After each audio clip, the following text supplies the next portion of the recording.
Dear students, आप लोग कैसे हैं? उम्मीद है कि आप अच्छे होंगे। आज हम वायरस से संबंधित एक वीडियो लेकर के आए हैं जो सेकंड लेक्चर के नाम से है लेक्चर 2। हमें उम्मीद है कि यह वीडियो आपको पसंद आएगा और आप इसे लाइक करेंगे, शेयर करेंगे, सब्सक्राइब करेंगे ताकि आपको नोटिफिकेशन मिलता रहे। साथ ही साथ प्यारे बच्चों, हमारा उद्देश्य है कि जो बच्चे दूर दराज में रहते हैं, शिक्षा से दूर हैं, उनके लिए अधिक से अधिक हम प्रयास करते हैं कि उनके लिए शिक्षा में किसी तरह की कोई रुकावट न हो और वह इन वीडियो के माध्यम से अधिक जानकारी प्राप्त कर सकें। आर्थिक रूप से उनको एजुकेशन में किसी तरह की कोई समस्या न आए, अर्थ जो है बाधक न बने, इसके लिए हमारा भरसक हमेशा प्रयास रहता है। तो आइए, आज का थीम है वायरस और कुछ पॉइंट्स पर, वायरस में कुछ पॉइंट्स पर हम लोग स्टडी करेंगे। जो पॉइंट्स आपके सामने हैं, सबसे पहले वायरस का नामकरण। ठीक है, वायरस के बारे में हम आपको जानकारी पीछे दे चुके हैं कि वायरस की क्या विशेषता होती है, क्या संरचना होता है, किस तरह की संरचना से वो बना होता है, शेप एंड साइज के बारे में बता चुके हैं। अब वायरस का नामकरण, नॉमेनक्लेचर ऑफ वायरसेस, यानी नामकरण हम वायरस का कैसे करते हैं, इस पर चर्चा करेंगे। इन बिंदुओं पर जो आपके सामने व्हाइट बोर्ड पे दिखाया गया है। सबसे पहले वायरस का नामकरण, नॉमेनक्लेचर ऑफ वायरसेस। हालांकि आज तक जो है वायरस का नामकरण एक स्थायी रूप से नहीं कर पाया गया है वैज्ञानिकों के द्वारा, लेकिन IAMS international association microbiological society virus का नामकरण तय करती है, लेकिन कह रहा है कि कुछ ऐसे रोग हैं जिन रोगों के नाम पर वायरस का नामकरण कर दिया गया है। जैसे चेचक का वायरस है, चेचक रोग होता है तो चेचक का वायरस के नाम से उसको जाना जाता है। साथ ही साथ पोलियो का वायरस है, पोलियो के नाम से जाना जाता है, यानी पोलियो का वायरस है। इसके अलावा कह रहा है कि कुछ कोशिकाएं, ग्लैंडुलर टिश्यू जो संक्रमित होते हैं, उन संक्रमित होने वाले कोशिकाओं के नाम पर वायरस का नामकरण कर दिया गया है। जैसे एडिनो वायरस है, जो ग्लैंडुलर टिश्यू को संक्रमित करता है, उसको एडिनो वायरस कहते हैं। साथ ही साथ ये बताया गया है कि कुछ आर्थ्रोपोड्स होते हैं, कुछ कीट होते हैं जो जंतुओं को संक्रमित करते हैं। अब उन कीटों के नाम पर भी वायरस का नामकरण किया गया है। इनको हम आर्बो वायरस कहते हैं। क्या कहते हैं? Arbo virus.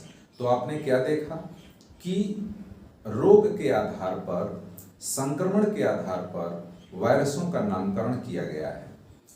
इसके अलावा जो सेकेंड स्टेप आता है वायरसों की रोग जनकता, पैथोजेनेसिस ऑफ वायरसेस, यानी वायरस हमें रोग फैलाते हैं, जंतुओं के अंदर रोग फैलाते हैं और मनुष्य के शरीर में लगभग 3/4 जो रोग होते हैं, संक्रामक रोग होते हैं, वो वायरस के द्वारा उत्पन्न होते हैं, वो वायरस के द्वारा फैलाए जाते हैं। इसलिए वायरस हमारे लिए बहुत ही इम्पोर्टेंट है रोग जनकता के लिए, पैथोजेनेसिस के लिए।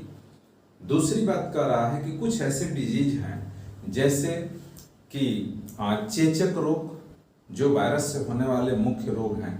चेचक रोग है, हार्पिज है, खसरा, मिजल्स जिसको कहते हैं, खसरा, हार्पिज, जुकाम, हेपेटाइटिस, एड्स, कंजक्टिवाइटिस, इसके अलावा रेबीज, चिकनगुनिया, स्वाइन फ्लू,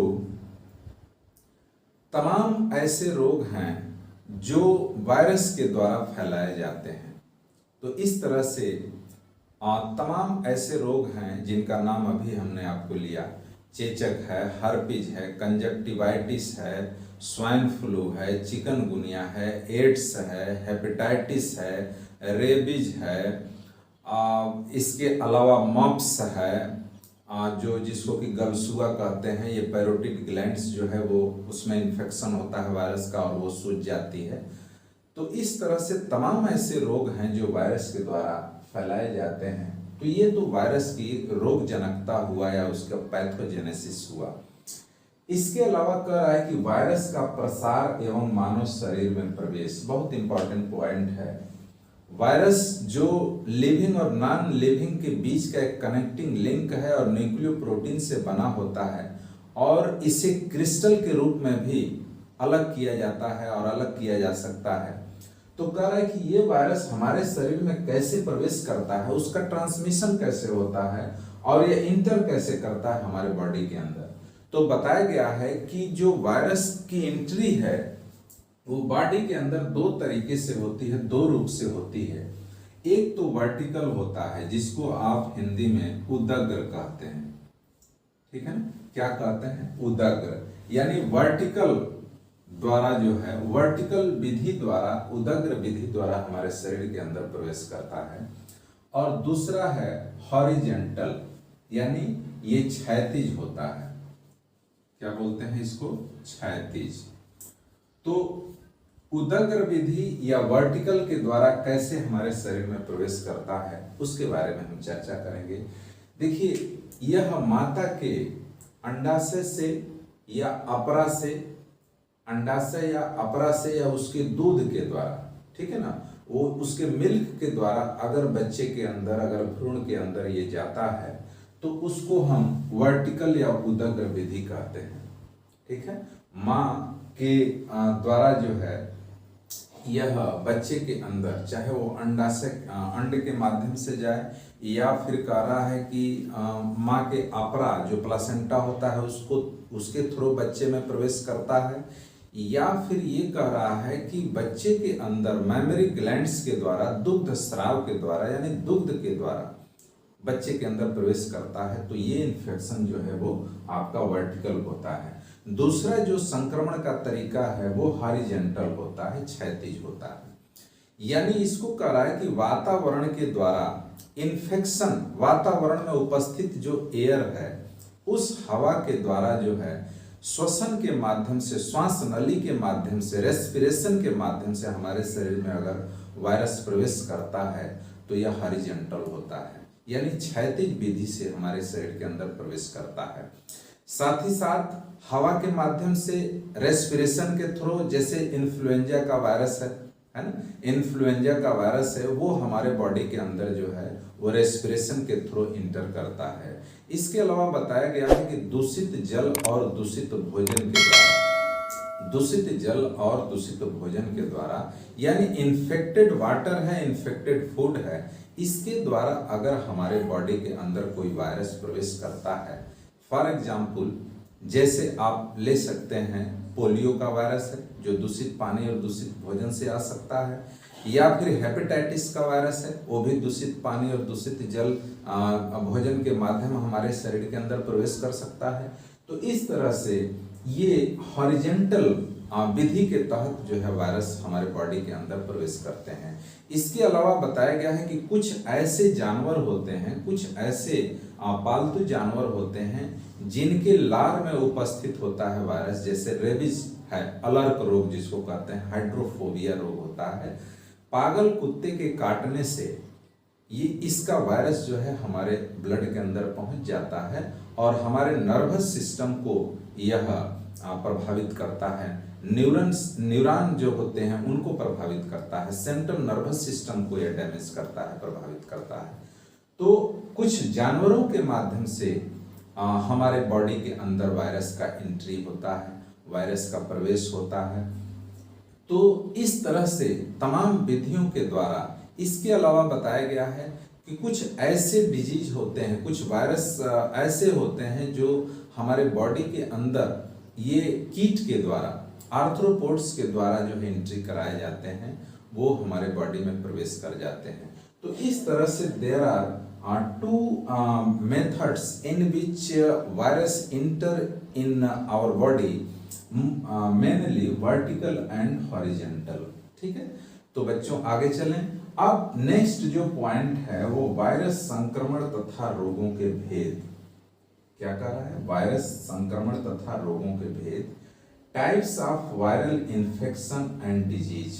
कह रहा है कि वायरस जब हमारे बॉडी के अंदर प्रवेश कर जाता है और इसका संक्रमण होता है और फिर किस तरह के रोग जो है उत्पन्न होते हैं। तो बताया गया है कि वायरस जैसे ही बॉडी के अंदर एंट्री करता है उसमें दो तरह के डिजीज जो है वो क्रिएट होते हैं या रोग उत्पन्न होते हैं। एक तो तीक्ष्ण होता है यानी एक्यूट होता है। तीक्ष्ण का मतलब यहाँ बहुत जल्दी से है। एक्यूट यानी बॉडी के अंदर वायरस प्रवेश किया, आज प्रवेश किया और जल्दी ही, आज से ही या कल से जो है उसके लक्षण, रोग के लक्षण आपको दिखाई देने लगते हैं। तो ये एक्यूट होता है, तेजी से होता है, जैसे इन्फ्लुएंजा है या फिर मम्प्स है। इस तरह का जो वायरस होता है वो बॉडी में, और ज्यादा समय तक ये नहीं होता है, यानी ये एक तरह से चिरस्थायी आप कह सकते हैं कि बहुत जल्दी ही अगर हमें इन्फ्लुएंजा हुआ, सर्दी जुकाम हुआ, तो इसका वायरस जब प्रवेश करता है तो कुछ ही दिनों के बाद हमें इस रोग से निजात मिल जाता है, छुटकारा मिल जाता है। तो ये जो रोग होता है, तीक्ष्ण जो होता है, वो जल्दी ठीक हो जाता है। लेकिन दूसरी जो कंडीशन आती है दीर्घ स्थायी, या आप कह सकते हैं परसिस्टेंट, दीर्घ स्थायी होता है। और इस तरह के जब वायरस हमारे बॉडी में प्रवेश करते हैं, जैसे फॉर एग्जाम्पल कैंसर हुआ, एड्स हुआ, रेबीज हुआ, ये जो रोग होते हैं कैंसर, एड्स, रेबीज, ये आपके परसिस्टेंट होते हैं, दीर्घ स्थायी होते हैं और ज्यादा समय तक हमारे बॉडी को ये प्रभावित करते हैं, सालों साल ये प्रभावित करते हैं और रोग ग्रसित करते हैं। साथ ही साथ ये भी बताया गया है कि जो चिर स्थायी होते हैं या दीर्घ स्थायी या परसिस्टेंट होते हैं, वो बॉडी के अंदर एंट्री करने के बाद, प्रवेश करने के बाद तत्काल अपने रोग के लक्षण को या सिम्टम को वो प्रदर्शित नहीं करते हैं, बल्कि वो इनक्यूबेशन पीरियड में रहते हैं। किस पीरियड में रहते हैं? Incubation period. एक पीरियड होता है जिसको हम बोलते हैं इनक्यूबेशन पीरियड। इनक्यूबेशन पीरियड, इसको उद्भवन काल कहते हैं। क्या कहते हैं? उद्भवन काल। जैसे मान लीजिए कि आज कोई वायरस है, बॉडी के अंदर हमारे प्रवेश किया, ये बॉडी में प्रवेश किया वायरस जो है, ठीक है, यहाँ से ये वायरस सपोज करिए ये प्रवेश किया, तो बॉडी के अंदर प्रवेश करने के बाद ये तत्काल जो है अपने लक्षण को, रोग के लक्षण को यह प्रदर्शित नहीं करता है, बल्कि कुछ दिनों तक हमारे शरीर के अंदर या बॉडी के अंदर ये कह रहा है कि इनक्यूबेशन पीरियड में रहेगा, उद्भवन काल में यह वायरस रहेगा। और उद्भवन काल के दौरान ये क्या करेगा?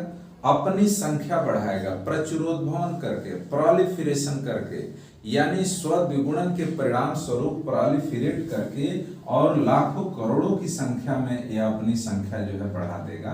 तो इसको बोलते हैं इनक्यूबेशन पीरियड। अब इस समय रोग के लक्षण दिखाई नहीं देंगे, लेकिन इनक्यूबेशन पीरियड समाप्त होने के बाद फिर यह अपना रोग का प्रसार करता है और फिर यह हमारे सेल्स को नष्ट करना शुरू कर देता है।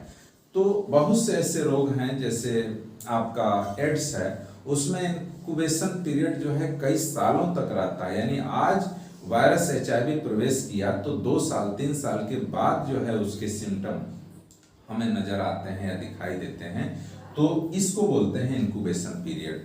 तो जो दीर्घ स्थायी तरह के पेरिस्टेंट प्रकार के जो है, परसिस्टेंट प्रकार के जो रोग होते हैं, उसमें इस तरह के रोग यानी एड्स वगैरह आते हैं, कैंसर वगैरह आते हैं, और इनमें जो है यह दीर्घ स्थायी होता है, यानी क्रॉनिक डिजीज आप इसको कह सकते हैं। ये क्रॉनिक डिजीज होती है, क्रॉनिक, इसको हम क्रॉनिक बोलते हैं। ज्यादा समय तक यह हमारे शरीर में बना रहता है और शरीर की सेल्स को नष्ट करता है, सिस्टम को नष्ट करता है। तो आगे जो है ये कंडीशन रही। फिर नेक्स्ट पॉइंट पर आते हैं, वायरस संक्रमण का पता लगाना। कह रहा है कि भाई वायरस अगर हमारे बॉडी के अंदर प्रवेश कर चुका है तो फिर इसका हम कैसे पता लगाएंगे। डिटेक्शन ऑफ वायरल इन्फेक्शन, यानी कैसे हम डिटेक्ट करेंगे कि बॉडी के अंदर वायरस पहुंच चुका है। देखिए, वैसे इलेक्ट्रॉन माइक्रोस्कोप के द्वारा हम वायरस का पता लगाते हैं कि भाई इलेक्ट्रॉन माइक्रोस्कोप से स्टडी करके वायरस का हम लोग पता लगाते हैं। साथ ही साथ कुछ कल्चर मीडियम से भी पता लगाते हैं, इम्यून सिस्टम से भी हम पता लगाते हैं, एंटीबॉडी बनने के आधार पर पता लगाते हैं कि भाई वायरस का इन्फेक्शन हमारे बॉडी के अंदर है। इसके अलावा कह रहा है कि दो जो मुख्य विधियां हैं, रेडियो इम्यूनो एसे RIA, ये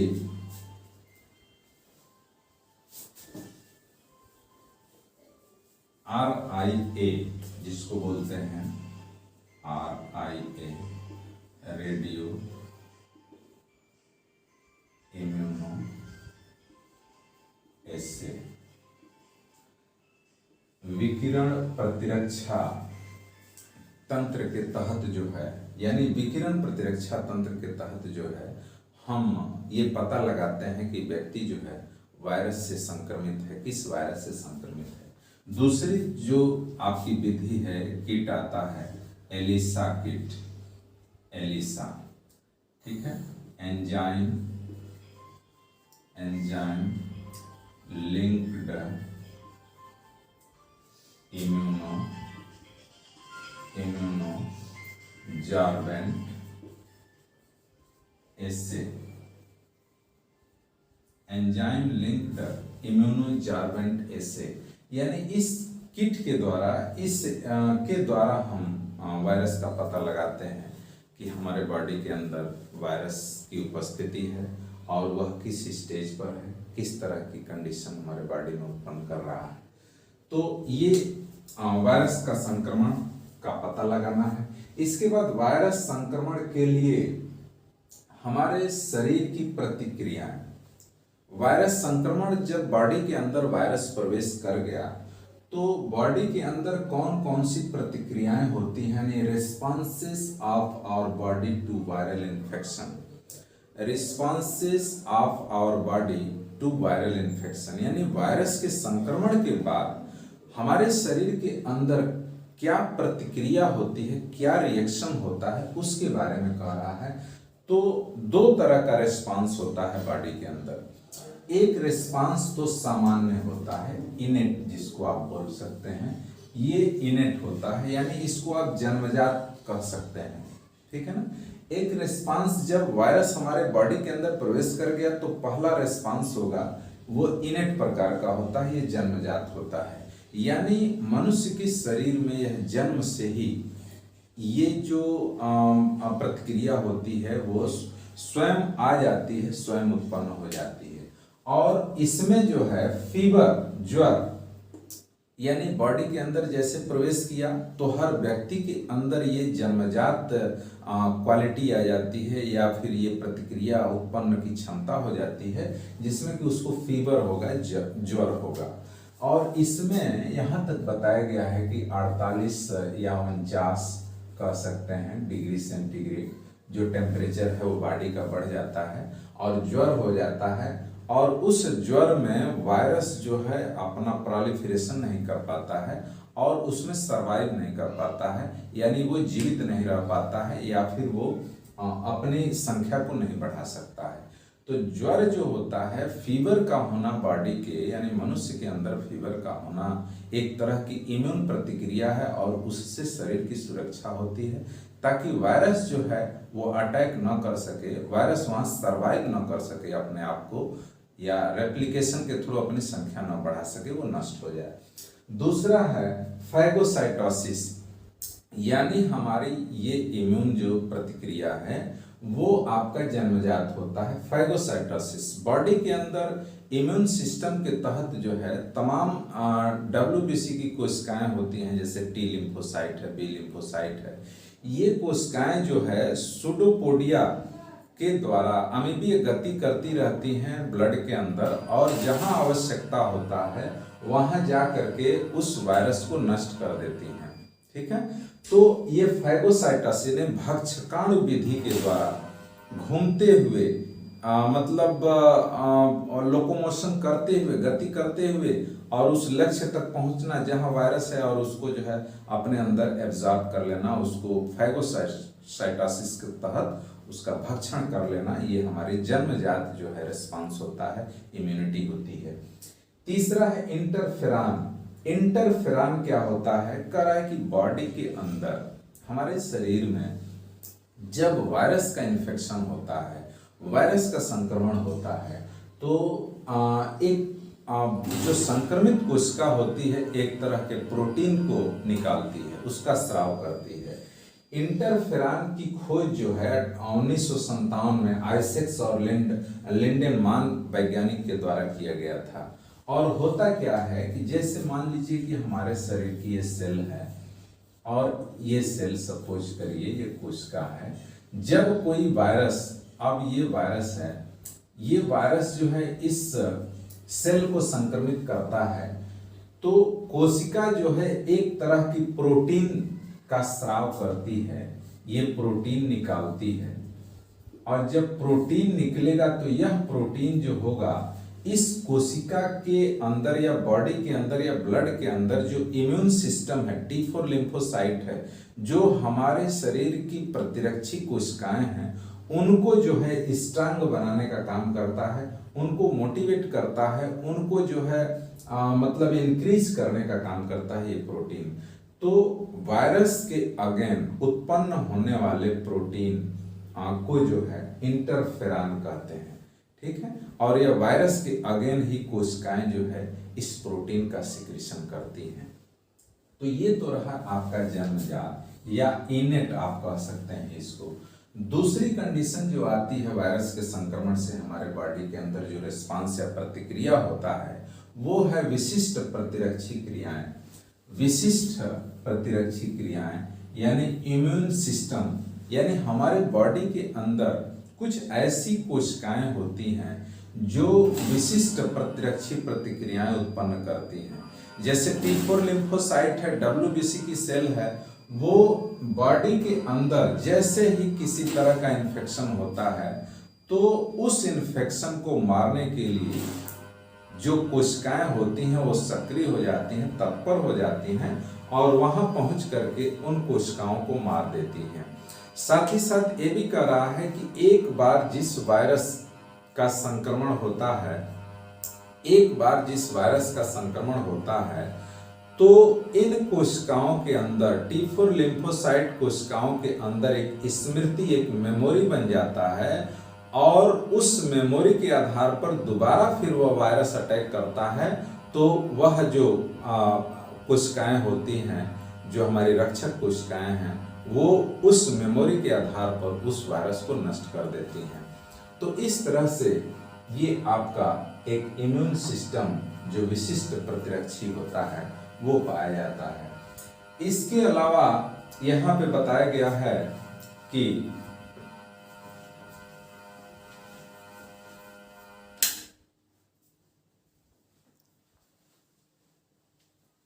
इसके अलावा ये लास्ट पॉइंट चल रहा है पादप वायरस, प्लांट वायरस। ठीक है ना, प्लांट वायरस क्या होते हैं? कह रहा है कि ऐसे पादप वायरसों की खोज की गई है, अब तक जो है 180 पादप वायरसों की खोज हुई है। और पादप वायरस के का जो जीनोम होता है या जो न्यूक्लिक एसिड होता है, वो कह रहा है कि डबल स्टैंडर्ड डीएनए हो सकता है, सिंगल स्टैंडर्ड आरएनए हो सकता है, डबल स्टैंडर्ड आरएनए हो सकता है, लेकिन एक कंडीशन नहीं होती है, सिंगल स्टैंडर्ड डीएनए नहीं होता है। यानी पौधे के अंदर जो वायरस पाया जाता है उसमें किसी भी पौधे के अंदर जो वायरस होगा, किसी भी वायरस में सिंगल स्टैंडर्ड डीएनए नहीं पाया जाता है। बाकी तीनों कंडीशन हो सकती हैं उसके न्यूक्लिक अम्ल की। डबल स्टैंडर्ड डीएनए हो सकता है, सिंगल स्टैंडर्ड आरएनए हो सकता है, डबल स्टैंडर्ड आरएनए हो सकता है। तो इस तरह से पौधे के अंदर जो वायरस पाए जाते हैं, अब तक 180 वायरसों की खोज की जा चुकी है और आगे खोज जारी है और भी संख्या आपके सामने आती रहेगी। तो इस तरह से इन बिंदुओं पर हम आपको चर्चा के तहत बताए और हम लोग डिस्कशन किए। आज का हमारा थीम था, टॉपिक था वायरस के अंदर ये बिंदु के ऊपर हमने डिस्कशन किया। उम्मीद है कि यह आपको ज़रूर अच्छा लगा होगा। आगे हम और अच्छी से अच्छी वीडियो लेकर के आएंगे। आप केवल कोऑपरेट सहयोग करते रहिए। आज बस इतना ही। Thanks for all.